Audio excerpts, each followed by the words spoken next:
Hello and welcome to another episode of Kakuchopurei's Talk Cock Sing Song TCSS. I'm your host, Mr. Toffee, and right now we got a very special guest, an expert if you will, for fighting games and a lot of fighting game streaming stuff. Good old Janda Hunter. How are you doing, Janda Hunter?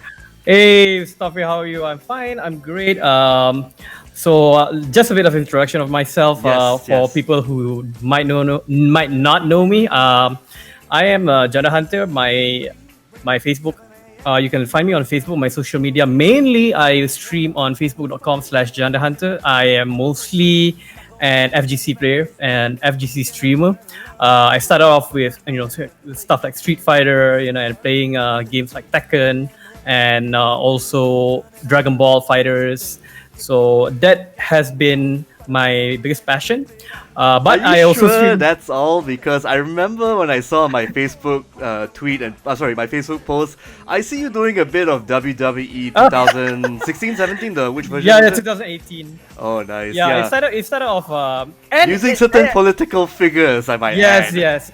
And the story behind that is actually because the main reason is because I was watching CEO, a fighting game tournament, and they had this wrestling style intros, and I saw Infiltration's entry. He was using Val Venis Yes, intro. that was beautiful. That was very beautiful and that stuff. actually inspired me to actually open my WWE and WWF, you might say, the older ones, just to find that intro. The PlayStation 2 version or the PS1 the version? PlayStation PS1 version. Okay. So because I know Val Venis was playing in that era, in the Attitude era, it was like 98 to 2002. So I was, you know what? I want to have that song in. I want to play a game with that in particular intro. That's nice. So that's the inspiration of me going to WWE streaming. My God, these wrestling games have like evolved over the ages. This is the very first SmackDown game where you can actually have a pin-sized guy like Jericho carrying the Big Show. I don't think you could do this in the other WWE games, can you? Yeah. You can't do. It was one of the first that has customization and stuff like that. Beautiful stuff. Yeah. Cool. Alright, so we're here to talk about fighting games, of course, because obviously I invited you, because plus I need someone to actually help carry the conversation more than I can. Like, we used to have, I have a guy named Ken, he's actually my co-host for this, but in this particular case, we want to feature you from the FGC side and everything, and your stream and whatnot, as well as your commentating thing here and there, so naturally you are the first pick. So, what I'm thinking of is we're gonna go around like to and fro, like what your favorite moments are for EVO 2018, your least favorite bits, and your most favorite match, like the best highlights and stuff. Doesn't have to be a match where people win, maybe something just memorable on your side. So, we'll start with the first side. What do you think about this year's EVO? This is EVO is one of the ones that I'm quite personally involved. It's because last year Chuan was in. But this year was the first year that we actually see I am Chuan from Malaysia to actually be on the stream. So we were waiting for our group of FGC people were waiting for Chuan's performance. He fought. I forgot his name. It's kind of random. It's not a big name, but it was in the pool. So we were very excited to see him perform very well. And because he told us he was confident this year. And he actually performed well, better than last year. I think he ended at top 33 or something like that. But not bad. That's top 40 worldwide, dude. That's fucking impressive. Yeah, it's very impressive because the people that are entering this year are monsters. So everybody has been and that Japanese guy, what's his name? Gakichu. Yeah. Gachikun, yeah. That's a lot of monsters. And everybody was prepared and everybody was using top tier. Incidentally, he lost to K-Brad's Cammy because Cammy was, if we turn back the time maybe 2-3 weeks ago, everybody was using Cammy in Malaysia's FV cross team. Everybody was using. Top 8 has 6 Cammys. Yes, I remember that. So that was like the menu of the day. So he lost to Cammy. I mean, what can I say? It's a different breed of Cammy because he was used to Asian Cammys. K-Brad was from the US. They have a different flavor of Cammys because I saw K-Brad's match before that was kind of different from all the how other different Cammys. are we talking about? Like more aggressive than usual, like He has Kebra has always been a bit more liberal in his gameplay, I would say, because our Asian gameplay is a bit more defensive. It's not defensive. They tend to do the same kind of things. So from what I see in the post, that they say like Kebrat has more, he pokes more, he is willing to do more crazy shit. That's I think that's the way that I can say about it. Yeah, personally, that's probably the only way I can play Cammy in this current meta, especially characters like her, where Street Fighter V is kind of built for very aggressive characters. You notice that's why they kind of pick more. Like you see an Ibuki, you see a Cammy as well, and Akuma especially for Tokido's side. Yeah, so now, since you had that personal stake in that, I mean, I can definitely feel that. I saw a few matches from Chuan as well, but I've also seen Daigo, I've also seen this other guy, Code, the Dominican Republic player, Kaba, yes. That's a crazy guile right there. He actually knocked out Daigo from the side. Yeah. It's crazy. That was, I think Kaba has the best, I mean, everyone will always say like, Daigo's guile is the best or Knuckle Doo's guile is the best, but I think Kaba has the best guile. The Evo placement just says something about his performance, but the thing is he's willing to adapt, while Daigo has some kind of like a cliche rudimentary kind of style. Rudimentary. You know it's coming. You know Daigo will EX flash kick you. It's a surprise that's not a surprise anymore. So I think that, like the Ume Shoryu is kind of been unboxed since 2008, so to do that on a different character, it's not really different because you kind of expect the flash kick. That's a Ume flash kick in a sense. But Kaba, dude, like he actually has shown me how to use V2 properly. It's a good safeguard, especially when you're up in the air, like vulnerable from the flash kick recovery. Really, really good stuff because of the block stun from the other fireball and stuff. Really, really crazy stuff. Well, I like the choice of Kaba using that V2. Yes, definitely. I kind of want to also bring up another, I won't say dark horse because they actually did play quite well last year. Cool Kid 93, dude, that Abigail is fucking insane, man. Yeah, what do you think? I think I saw his performance before this, and I knew that he will be. I was thinking he will be top 16 sometime, because before this he was doing very well. I forgot which Pro Tour. He played quite well in that one, right? Yeah, so he was changing between the Abigail and also Rashid, but his Abigail has been something else. It's something that his Abigail is so different than Itabashi Zangi's Abigail, different from Storm Kubo's. He is willing to risk more, so that's why he has the best performing Abigail in Evo thus far. It's crazy stuff, yeah. So maybe let's switch a bit of gears to especially maybe Tekken 7 or any other fighting game. Like, were there any other standouts from your side that you want to talk about, bring up before we get to our favorite matches? Yeah, and it's because the one thing that, as I say, I have like a personal stake in it. It's just because we've met with Book from Thailand. Yes, Thailand Book. Yeah. So it's like technically we're like teammates, but not really last time. So last year it is just very rewarding to see Book because in Flash Vision Cup 2017 last year, Book was him compared to another player, which is Meat. He was just getting bodied by Meat last year, and this year he has performed very well, and that's the kind of story that it's kind of like an underdog story. Like last year he was like this nobody, more or less random guy. He was a very good Tekken 7 player, but he was not like Korean level. Yeah, not Korean, not worldwide level per se. And this year he has improved so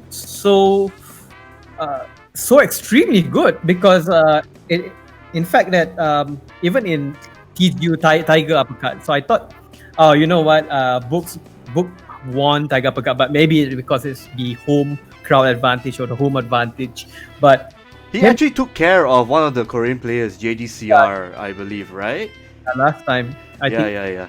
I mean, I actually got schooled by this. I was having a chat with my friends just to double check some notes before I did this show. And yeah, they are kind of flaming me, like saying, oh, Book was this, he's evil level and all that. Like, dude, don't stone me, dude. I can't keep track of every single fighting game ever, alright? You know? Please take a chill pill, Singaporeans. Yeah.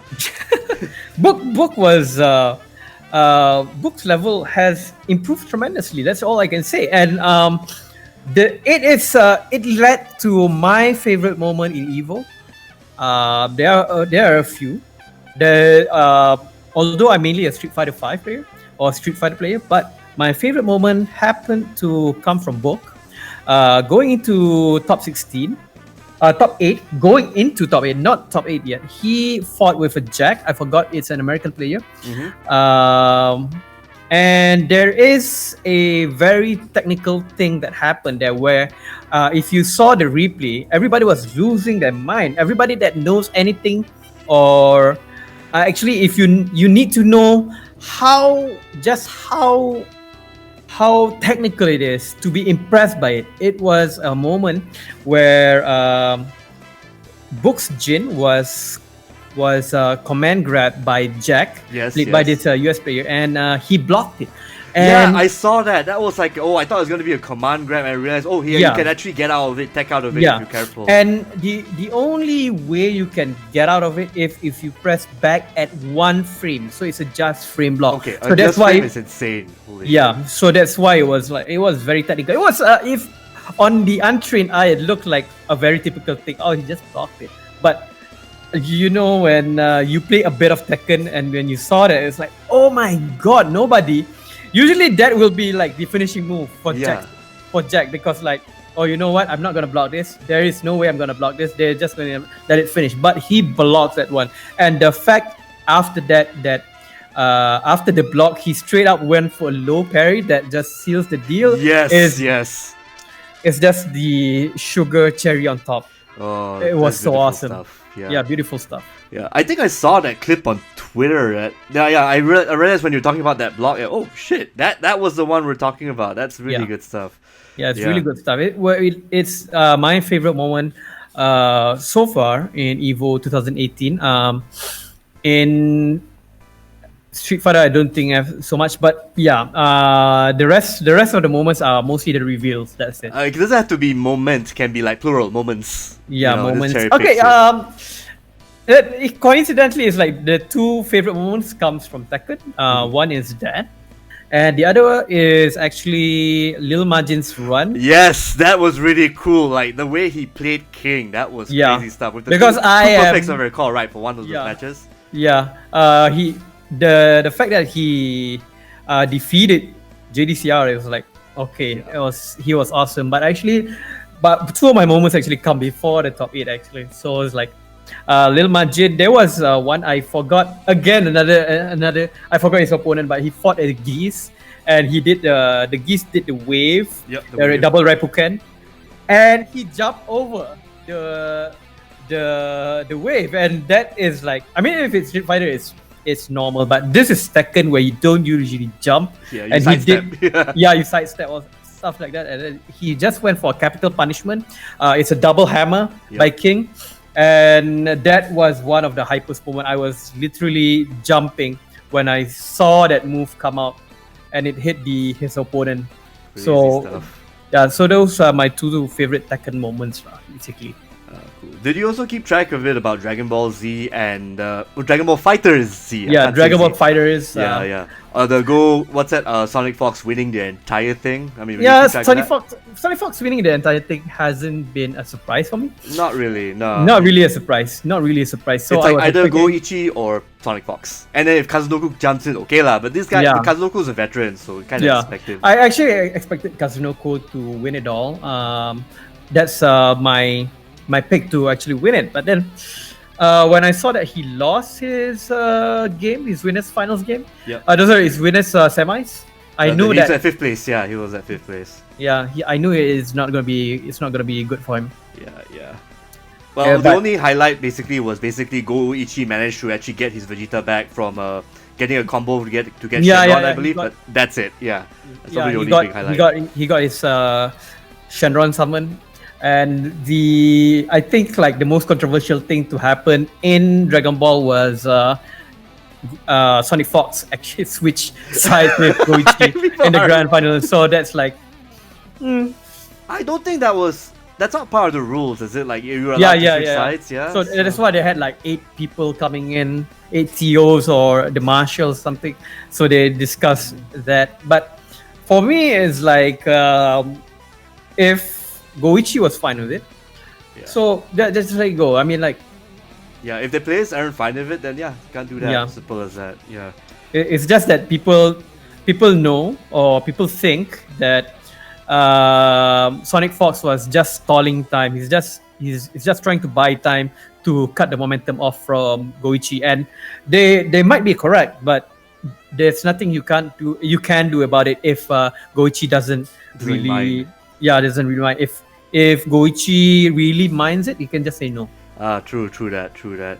Speaking of stalling time, I think you might have recalled a bit of what happened at Smash Brothers for the Wii. Oh, that one was... That was... What the hell happened? I mean, I'm not big on Smash, unfortunately, so I don't know whether these two players were just trolling or the fact that we're gonna give the worst kind of send-off to this game by doing this. Yeah, like, what were your thoughts about that?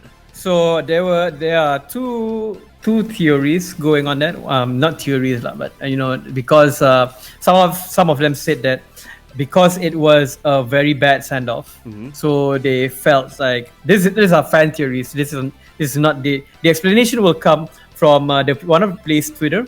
But the thing is, they said there are 3 explanations to it. Okay, one is the send-off thing that is like,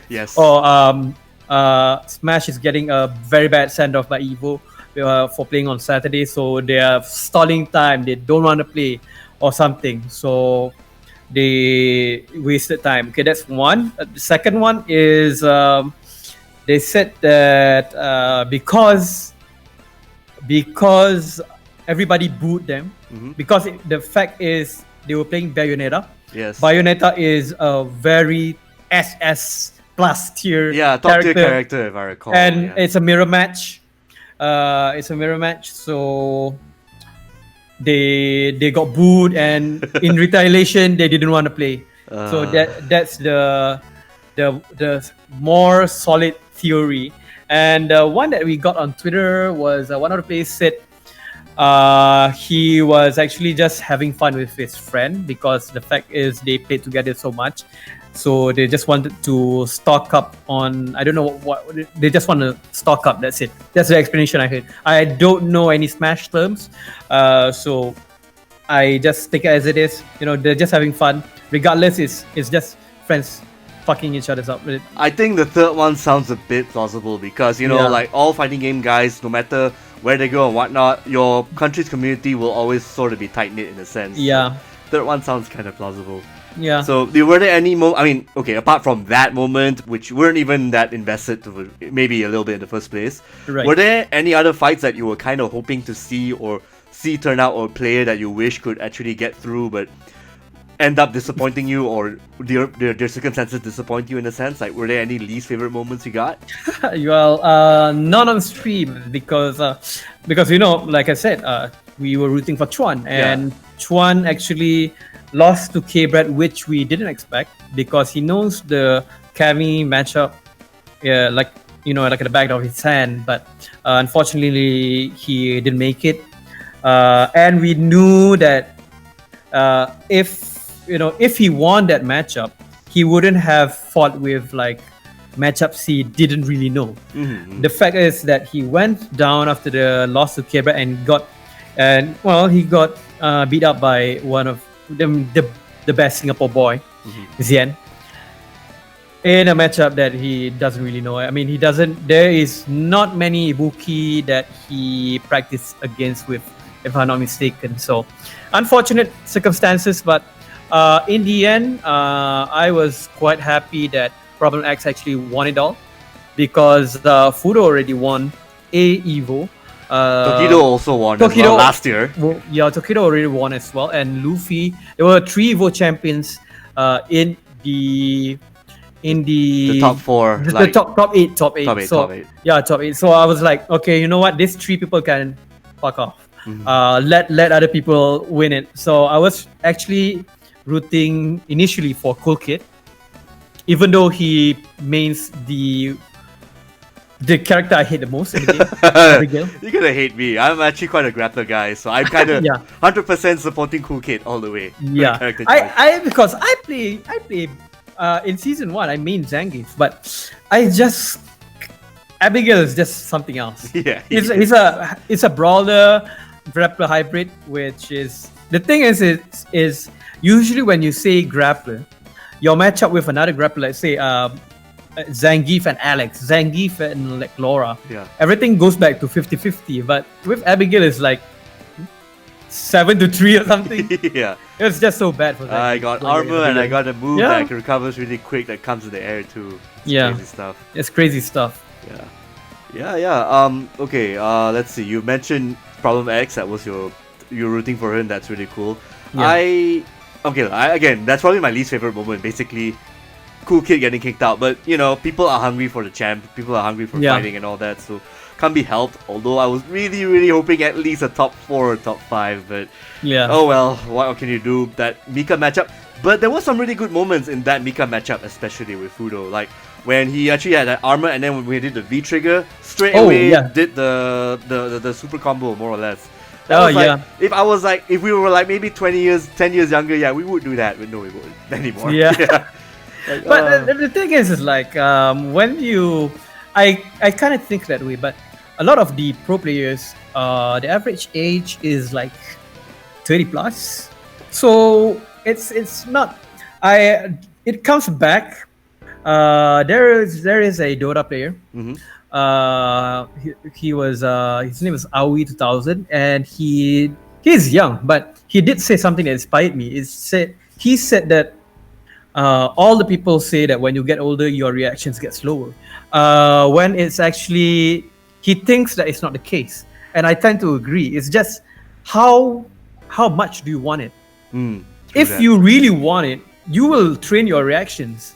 That's it. And if you want to pick, it's just because when you hit your 30s, you don't practice because you think, oh, you know what, I need to focus on my career. I don't want to practice. I don't have the time to play like 2 hours every night to play, and that is what made your reaction slow.